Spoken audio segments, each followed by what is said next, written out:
Bangladesh Singapore ম্যাচের ticket নিয়ে তুল কালাম, সাইবার আক্রমণের শিকার টিকিফাই ওয়েবসাইট। ফেডারেশনের দুঃখ প্রকাশ, 200 টাকায় দেখা যাবে ভুটান ম্যাচ। দেশের ফুটবলের সিন্ডিকেট নিয়ে এবার মুখ খুললেন বাফুফের সভাপতি। সমস্যা নিরসনে অভ্যন্তরীণভাবে কাজ করছে ফেডারেশন, কাউকে ছাড় না দেওয়ার হুঁশিয়ারি।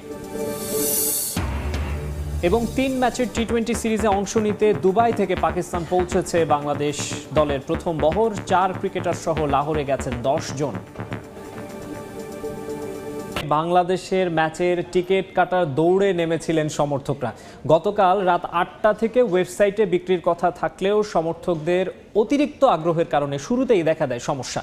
একসঙ্গে 1 লাখের উপরে মানুষ টিকিট কাটার চেষ্টা করলে সার্ভার জটিলতায় পড়ে টিকিফাই। পরে বাফুফের পক্ষ থেকে জানানো হয় সাইবার আক্রমণের শিকার হয়েছে ওয়েবসাইটটি। দ্রুতই জানানো হবে বিক্রির নতুন সময়। মঞ্চ প্রস্তুত, হামজা শমীদদের ম্যাচ দেখতে অপেক্ষার প্রহর গুনছেন সমর্থকরা। চাই শুধু একটা টিকিট। বাংলাদেশের ইতিহাসে প্রথমবারের মতো কোনো ফুটবল ম্যাচের টিকিট প্রক্রিয়া সম্পন্ন হবে অনলাইনে। বাংলাদেশ সিঙ্গাপুর ম্যাচের টিকিট যেন সত্যিকার অর্থেই সোনার হরিণ। পূর্ব নির্ধারিত সূচি শুক্রবারের পরিবর্তে শনিবার দুপুর 12টায় ওয়েবসাইটে টিকিট ছাড়ার কথা থাকলেও পরিবর্তন হয় সে সময়। জানানো হয় রাত 8টা থেকে টিকিফাই ওয়েবসাইটে পাওয়া যাবে টিকিট। তবে রাত 8টা বাজতেই সব বিপত্তির শুরু। নির্ধারিত সময়ের পর কোনোভাবেই ওয়েবসাইটে প্রবেশ করা যায় না। অনেকে প্রবেশ করলেও পাননি কাঙ্ক্ষিত টিকিট। কয়েক ঘন্টা চেষ্টার পরও সোনার হরিণ টিকিটের দেখা পাননি সমর্থকরা। দেশের ক্রীড়াঙ্গনে একটা ইতিহাসও হয়ে যায় এ সময়। একসঙ্গে 1 লাখের বেশি ফ্যান টিকিটের জন্য ওয়েবসাইটে চেষ্টা করতে থাকেন। বারবার চেষ্টা করার পর ওয়েবসাইটে ঢোকা গেলেও পছন্দ মতো আসন সিলেক্ট করতে গেলেই বাধে যত বিপত্তি। অনেকে ফ্যান টিকিট না পেয়ে নিজেদের হতাশা জানান। পরে ফুটবল ফেডারেশন বিজ্ঞপ্তি দিয়ে জানায় সাইবার আক্রমণের শিকার হয়েছে টিকিফাইয়ের ওয়েবসাইট, যার কারণে সমস্যার সম্মুখীন হতে হয় সমর্থকদের। এ বিষয়ে দুঃখ প্রকাশ করে টিকিফাই ও বাফুফে। টিকিট পেতে সাময়িক সমস্যা পোহাতে হলেও দেশের ফুটবলে এক নতুন ইতিহাস। একটা ম্যাচের জন্য মানুষের এই আগ্রহই বলে দেয় ফুটবল সাক্ষী হতে চলেছে নতুন জাগরণের। তাজিন খন্দকার, সময় সংবাদ।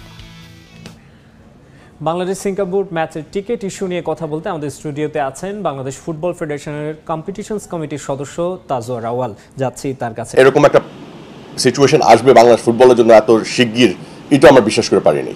আমরা গতকাল যেটা দেখেছি, টিকিট 8টার সময় লাইভ হওয়ার পরেই কিন্তু 1.5 লাখ ইন্ডিভিজুয়ালস লগ ইন করেছে টিকিট কিনতে। ফার্স্ট ছিল টু মেনি ক্লায়েন্টস, হ্যান্ডেল করতে পারছিল না ওয়েব ট্রাফিকটা। তারপরে অনেকগুলি বট অ্যাটাক করার জন্য, যেটা ওনারা লিখেছিল গতকাল রাত্রে ওনাদের স্টেটমেন্টে, যে বট অ্যাটাকে সাইবার সিকিউরিটি ইস্যু ছিল। সো ওটা ওনারা রেকটিফাই করে যেন সিকিউরভাবে সবাই যেন টিকিট পায়। 3,500 টিকিট অলরেডি সোল্ড। ওই মিক্স ম্যাচের ভিতরে কিন্তু যখন লাইভ ছিল 3,500 টিকিট অলরেডি বিক্রি হয়ে অ্যাকাউন্টে already payment done, ticket already issued.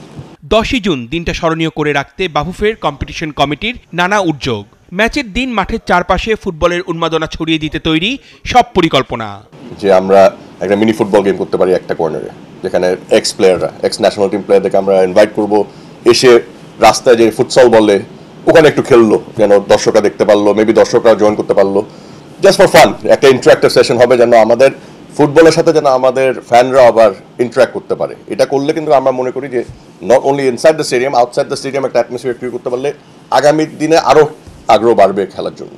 সাবেক ও বর্তমান ক্রিকেটার, বিনোদন জগতের তারকা থেকে শুরু করে রাজনীতিবিদ, বাফুফের কাছে বাংলাদেশ সিঙ্গাপুর ম্যাচের টিকিটের জন্য আবদার করে যাচ্ছেন অনেকেই। হামজা শামিদ সোমদের কারণে যেন পাল্টে গেছে দেশের ফুটবলের চিত্র। সাধারণ সমর্থকদের কথা বিবেচনা করে সব টিকিট অনলাইনে বিক্রির সিদ্ধান্ত নিয়েছে বাফুফের কম্পিটিশন কমিটি। আমাদের ফুটবল ফেডারেশন অনেক কল আসছেন, অনেক সেলিব্রিটি, অনেক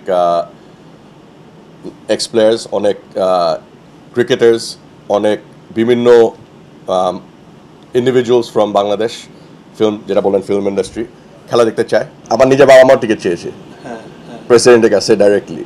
প্রেসিডেন্ট কিন্তু বলে দিয়েছে, ভাই আমরা সব অনলাইনে ট্রান্সফার করতেছি, তোমরা অনলাইনে অ্যাপ্লাই করো। সো আমাদের অফিস থেকে কিন্তু ওনাদের টিকিট অলরেডি লাস্ট নাইট থেকে ট্রাই করতেছে টিকিট কেনার। সো আমরা কিন্তু অ্যাকচুয়ালি ট্রাই করতেছি পুরো সিচুয়েশনটাকে এমনভাবে রাখতে যে আমাদের নিজেদের ফ্যামিলি ফ্রেন্ডসের কাছেও আমরা টিকিট অফলাইন সেল করবো না। বিকজ আমরা চাচ্ছি যে ট্রান্সপারেন্টভাবে যেন বাংলাদেশে যদি আপনি ফুটবল প্রেমিক হন, আপনি যদি দর্শক হন, আপনি অনলাইনে টিকিট কিনে বাংলাদেশে খেলা দেখতে পারবেন। শীঘ্রই বাংলাদেশ ভুটান ম্যাচের টিকিট বিক্রির ওয়েবসাইটের নাম ঘোষণা করবে বাফুফে। দর্শকদের ভোগান্তি কমাতে নতুন কোনো প্রতিষ্ঠানকে পরখ করে দেখার কথা ভাবছে বাফুফের কম্পিটিশন কমিটি। টি20 সিরিজে অংশ নিতে দুবাই থেকে পাকিস্তান পৌঁছেছে বাংলাদেশ দলের প্রথম বহর। প্রথম ধাপে 4 ক্রিকেটার সহ লাহোরে গেছেন 10 জন, বাকিরা যাবেন সোমবার। পাকিস্তান সফর থেকে নাম প্রত্যাহার করায় নেই strength and conditioning coach Nathan Kelly ও ফিল্ডিং কোচ জেমস প্যামেন্ট। তাদের স্থানে দলের সঙ্গে যোগ দিয়েছেন ট্রেনার ইফতেখার ইফতি। এই ছবিটা যতটা স্বস্তির বাংলাদেশের জন্য, তার চাইতেও ঢের বেশি পিসিবির। ভারত পাকিস্তান যুদ্ধ শেষ, কিন্তু চলমান হ্যাপেনিং সংকটের মধ্যেই প্রথম আন্তর্জাতিক দল হিসেবে দেশটিতে পা রাখল টাইগাররা। বাংলাদেশ দলের প্রথম বহর লাহোরে যখন পৌঁছালো তখনও রাতের নীরবতা ভাঙেনি, তবুও সব আলোই টাইগারদের দিকে। প্রথম ধাপে এসেছেন 4 ক্রিকেটার, হাসান মাহমুদ, তানভীর ইসলাম, পারভেজ হোসেন ইমন আর তানজিম হাসান সাকিব। ম্যানেজার নাফিজ ইকবাল সহ 10 জনের বহরে বাকি 6 জন সাপোর্টিং স্টাফ। ক্রিকেটার সহ কোচিং স্টাফের বাকি সদস্যরা পৌঁছাবেন আগামীকাল। বিসিবি অবশ্য আগেই জানিয়েছিল এই সফর নিয়ে কাউকেই জোর করা হবে না, যে কারণে নাম সরিয়ে নিয়েছিলেন পেসার নাহিদ রানা। নেই strength and conditioning coach Nathan Kiely ও ফিল্ডিং কোচ জেমস প্যামেন্টো। নাহিদের স্থলে সুযোগ পাওয়া মেহেদী হাসান মিরাজ বর্তমানে পিএসএল খেলতে পাকিস্তানে অবস্থান করছেন। একই দলে আগে থেকেই আছেন লেগি রিশাদও, আর ট্রেনার ইফতেখার ইফতি যোগ দিয়েছেন দলের সঙ্গে। কাল থেকে শুরু হওয়ার কথা টাইগারদের মাঠের প্রস্তুতি, অবশ্য সেখানে পুরো দলকে পাওয়া যাবে না। আইপিএল শেষ মুস্তাফিজুর রহমানের, ভারত থেকে তিনি ধরবেন পাকিস্তানের বিমান। 2026 বিশ্বকাপের প্রস্তুতি আর আমিরাতের ব্যর্থতা ভুলতে এই সিরিজ ভীষণ গুরুত্বপূর্ণ টাইগারদের কাছে। যে লড়াইয়ে 28 মে প্রথম টি20, এরপর 30 মে আর 1 জুন সিরিজের বাকি 2 ম্যাচ লাহোরের একই ভেন্যুতে। মাহবুব রিমন, সময় সংবাদ। আবারও স্বাগত খেলার সময়ে। দেশের ফুটবলে সিন্ডিকেট আছে, তবে এতটা প্রকট নয় যেভাবে প্রকাশ করা হচ্ছে, মন্তব্য করেছেন বাফুফের সভাপতি তাবিত আওয়াল। বিষয়টি নিয়ে ফুটবল ফেডারেশন অভ্যন্তরীণভাবে কাজ করছে বলেও জানান তিনি। পাশাপাশি আহ্বান জানিয়েছেন বাংলাদেশের পাসপোর্ট নিয়ে খেলা কোনো ফুটবলারকেই যেন বিদেশি বলে আলাদা না করা হয়। সিন্ডিকেট সম্প্রতি বাংলাদেশের ফুটবলে পরিচিত এক ইস্যু। সমর্থকদের অভিযোগ, এই সিন্ডিকেটের জন্যই কাঙ্ক্ষিত সফলতা পাচ্ছে না লাল সবুজ। বিষয়টা তারা এতটাই সিরিয়াসলি নিয়েছিল যে রাজপথে আন্দোলন করতেও পিছপা হননি। সিন্ডিকেট নিয়ে সমর্থকদের এই অভিযোগ একেবারে অমূলক নয়। এশিয়ান কাপে ভারতের বিপক্ষে ম্যাচে কিছু প্রশ্নবিদ্ধ সিদ্ধান্ত নিতে দেখা গেছে টিম ম্যানেজমেন্টকে। এমনকি ম্যাচ চলাকালীন যেসব সাবস্টিটিউট করা হয়েছে সেসব নিয়েও প্রশ্ন তোলা যায় অনায়াসে, যে বিষয়গুলো দৃষ্টি এড়ায়নি বাফুফে সভাপতিরও। কিছু অভিযোগ অফকোর্স আসে ডিসক্রিমিনেশনের ব্যাপারে। সিন্ডিকেট নাম ওয়ার্ডটা এখন খুব পপুলার হয়ে যাচ্ছে সেটা ব্যাপারে। আই ডোন্ট ডিবেট, নিশ্চয়ই কোনো কিছু আছে, নাহলে এইসব কথা উঠবে কেন। But I also don't feel যেটা রাইট, যেভাবে প্রচার করা হচ্ছে যে সব কিছু একটা মাফিয়াতান্ত্রিক একটা ডিক্টেটরশিপে চলে গেছে, এটাও ঠিক না। দেশের স্বার্থ সবার আগে, ব্যক্তি স্বার্থ চরিতার্থ করতে গিয়ে কোনো অনৈতিক সুবিধা নিতে গেলেই তার নেতিবাচক প্রভাব অনিবার্য, যা ছাড় দেওয়ার প্রশ্নই আসে না। ছাড় দিচ্ছে না বাফুফেও, অভিযোগ নিয়ে কাজ করছে অভ্যন্তরীণভাবে। কেউই একটা দল হারার জন্য গঠন করেন না, সবাই দেশপ্রেম আছে, সবারই বেস্ট 11 প্লেয়ারটাকে চুজ করতে চায়। প্রসেসে মাঝে মধ্যে ত্রুটি থাকতে পারে, বাট আমরা নিয়মিত যে কোনো অভিযোগ আমরা পাই বা যে কোনো অভিযোগ আমরা নিজেরা অবজার্ভ করি, আমরা এগুলার রেকটিফিকেশনের জন্য অ্যাটলিস্ট চেষ্টা করি। লাল সবুজ পাসপোর্ট নিয়ে যারা দেশের প্রতিনিধিত্ব করছে সবাই বাঙালি। কে কোন দেশ থেকে এলো এটা নিয়ে পার্থক্য করার কোনো সুযোগ নেই। বাফুফে সভাপতির আহ্বান, যারা দায়িত্বে আছেন প্রাধান্য দেবেন এই বিষয়টিকে। প্লেয়ারদের ভিতরে কোনো ডিফারেন্সিয়েট না করতে, কে বিদেশি প্লেয়ার কেউ না, সবাই বাংলাদেশি প্লেয়ার, সবাই বাংলাদেশের পাসপোর্ট নিয়ে খেলে। হামজা চৌধুরী খেলবে, এবার সুমিত সোনও জয়েন করতেছে, আরও ইন্টারন্যাশনাল প্লেয়ার্স আসতেও পারে। বাট আমাদের কাছে প্রত্যেকটা প্লেয়ার ইম্পর্টেন্ট, আমাদের কাছে প্রত্যেকটা প্লেয়ার সমান।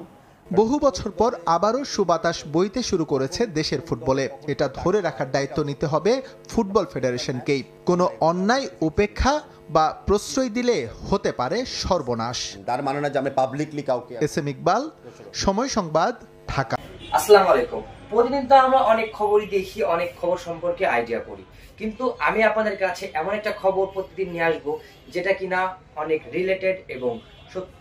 সো আমি আপনাদের কাছে নিয়ে আসবো খেলার খবর, যেখানে প্রতিদিন related Bangladesh, international, national related খেলার খবর থাকবে এবং সেটি প্রতিদিন সকাল 9টা থেকে সম্প্রচার করা হবে। এবং এজন্য আপনারা কি করবেন, এজন্য আমার চ্যানেলকে অবশ্যই সাবস্ক্রাইব করবেন এবং পাশ থেকে বেল আইকনটি বাজাতে ভুলবেন না। আর অবশ্যই কমেন্ট সেকশনে জানিয়ে দিবেন আপনারা কি রিলেটেড ভিডিও চাচ্ছেন। আমি আমার নেক্সট একটা ইউটিউব চ্যানেল খুলতেছি, ওখানে অবশ্যই আমি ওখানে আপলোড করব এবং আপনাদের মতামত অনুযায়ী আমি সেখানে সেই রিলেটেড ভিডিও বানাবো।